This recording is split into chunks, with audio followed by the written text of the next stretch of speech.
Selamat datang kembali di pembahasan kita. Hari ini kita akan coba bedah satu dilema manajemen yang klasik banget nih. Ya, ini dari studi kasusnya Peter Drucker yang terkenal itu ya? Betul, tentang gimana sih sebuah institusi layanan, nah kali ini contohnya Museum Seni Universitas, menentukan tujuan sama misinya. Apalagi kalau harapannya macam-macam gitu. Sumber kita kali ini studi kasus nomor 6 dari buku Management Cases, karya Peter F. Drucker. Oke, siap.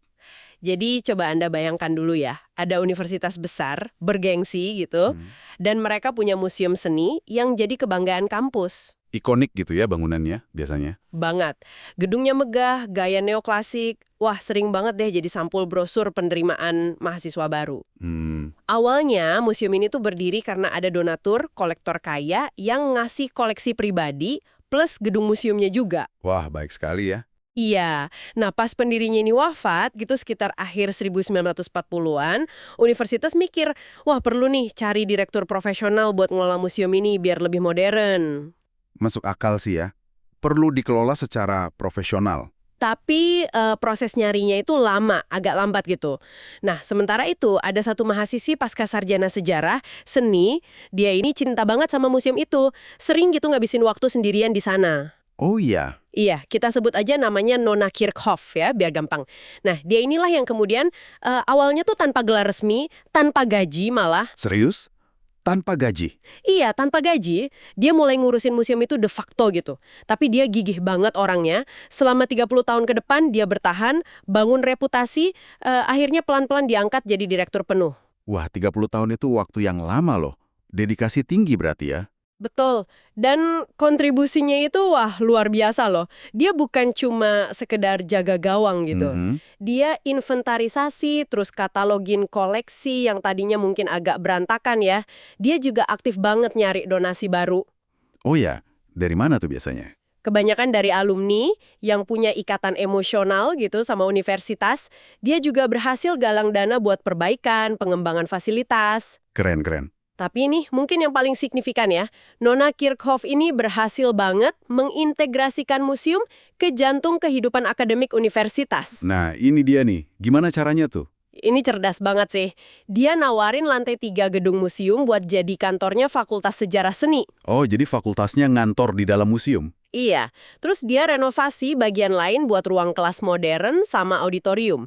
Dia juga bangun perpustakaan riset sejarah seni yang jadi rujukan penting banget.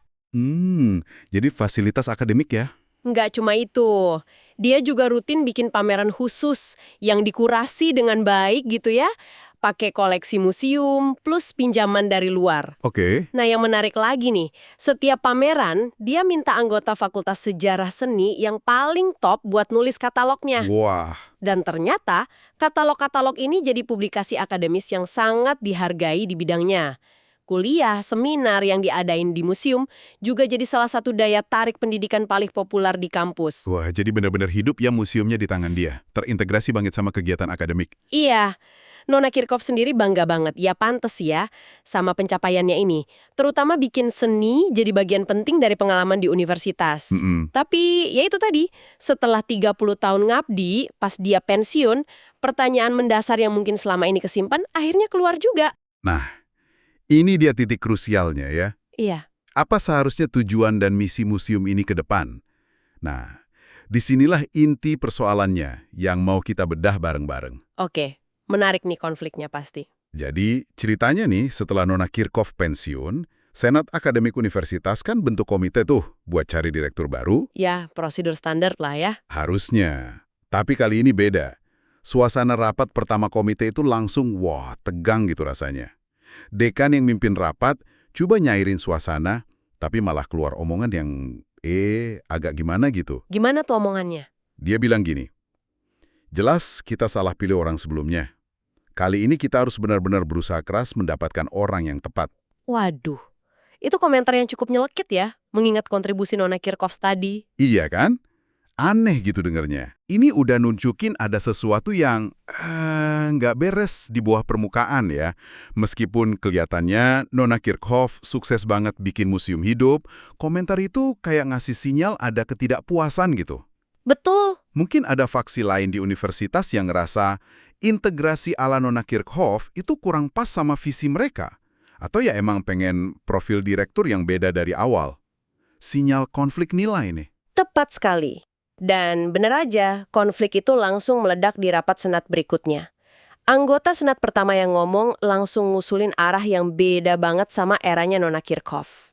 Oh ya, gimana tuh usulannya? Dia bilang museum itu harusnya jadi sumber daya utama buat komunitas di luar kampus.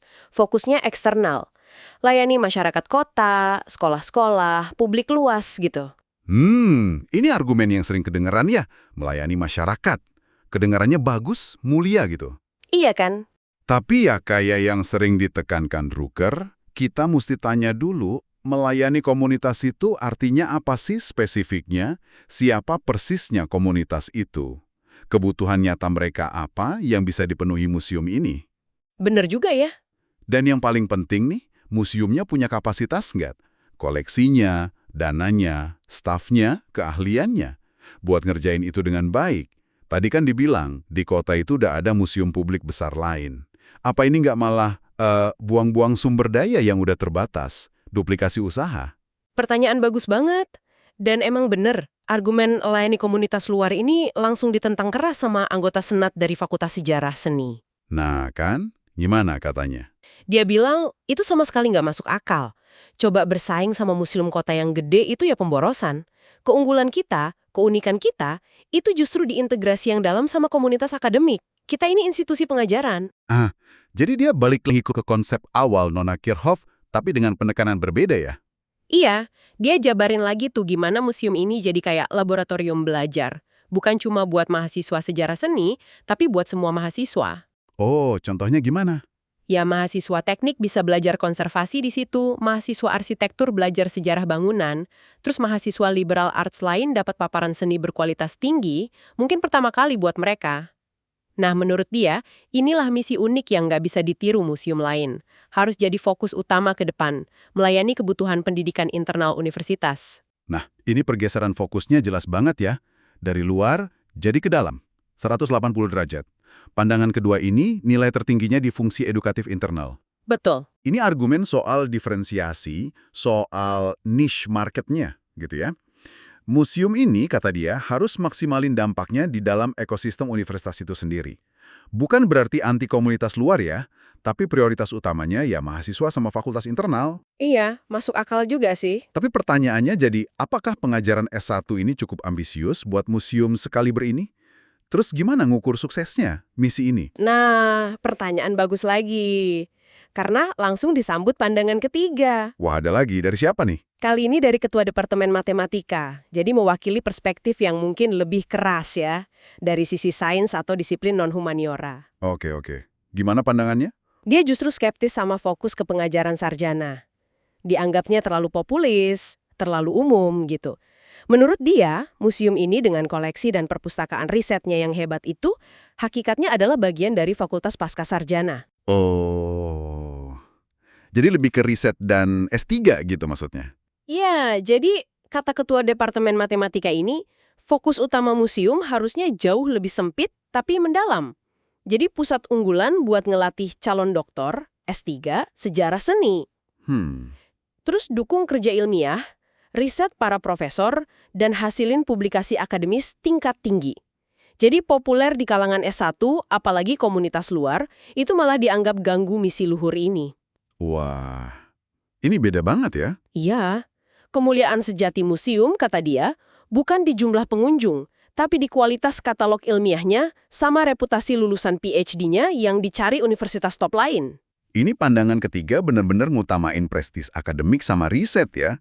Elitis banget, bisa dibilang. Fokusnya kedalaman spesialisasi, bukan jangkauan luas. Ini pertarungan klasik sih di banyak institusi.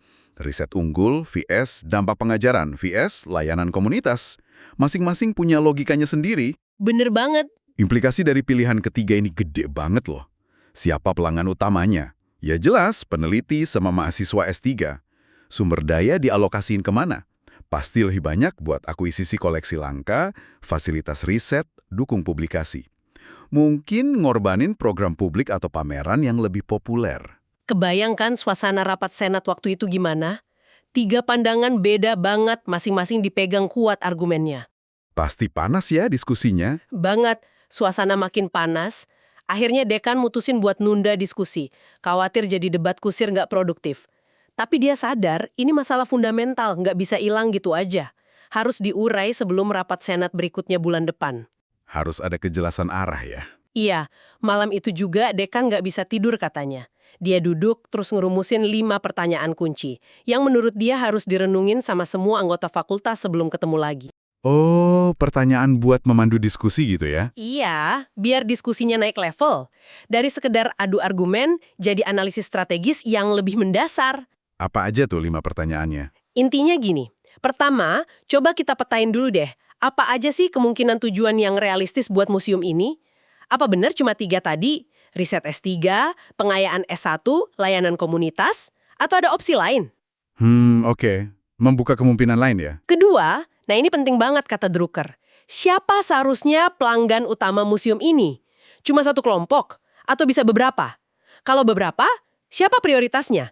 Mahasiswa S3, semua S1, fakultas, komunitas kota, alumni, sekolah. Nah, ini soal segmentasi dan prioritas ya. Krusial. Ketiga, analisis kompatibilitas. Dari berbagai kemungkinan tujuan tadi, mana yang bisa jalan bareng saling dukung? Mana yang malah bertentangan atau bakal rebutan sumber daya kalau dijalanin bareng? Contohnya, paling tarik-menarik itu. Keempat, pikirin implikasinya. Konsekuensi logis dari tiap pilihan tujuan itu apa? Ke struktur organisasi museumnya, kualifikasi direktur barunya harus gimana, terus hubungan museum sama universitas secara umum gimana, apa di bawah dekan fakultas seni atau langsung rektor. Wah, ini udah masuk ke ranah operasional dan struktural ya. Iya. Terakhir, kelima, pertanyaan soal data. Kita ini sebenarnya udah cukup tahu belum sih soal kebutuhan dan keinginan dari berbagai kelompok pelanggan potensial tadi? Atau kita cuma asumsi aja? Nah, Perlu nggak kita lakuin semacam riset pasar dulu sebelum mutusin? Kalau iya, gimana cara terbaiknya? 5 pertanyaan ini, wah, ini benar-benar intinya pendekatan Drucker ke manajemen strategis ya. Terutama buat organisasi nirlaba atau institusi layanan. Pertanyaan-pertanyaan ini maksa semua pihak buat mundur selangkah. Nggak cuma ngotot sama posisinya masing-masing. Balik ke pertanyaan paling dasar. Kenapa kita ada? Buat siapa kita ada? Bener banget. Sebelum ngomongin apa yang mau dikerjain, gimana caranya, atau bahkan siapa pemimpinnya, pertanyaan kenapa dan buat siapa ini harus kejawab dulu. Kalau enggak, ya kayak kata Drucker, kita cuma bakal ngerjain hal yang salah dengan lebih efisien. Iya juga ya. Coba deh lihat pertanyaan kelima tadi. Perlu nggak kita cari tahu lebih banyak dan gimana caranya? Ini sering banget kelewat loh. Banyak organisasi bikin keputusan gede cuma berdasarkan asumsi atau maunya orang dalam aja. Drucker pasti bilang Anda harus keluar dan cari tahu. Tapi bukan sekedar nyebar kuesioner Anda maunya apa. Caranya bisa macam-macam.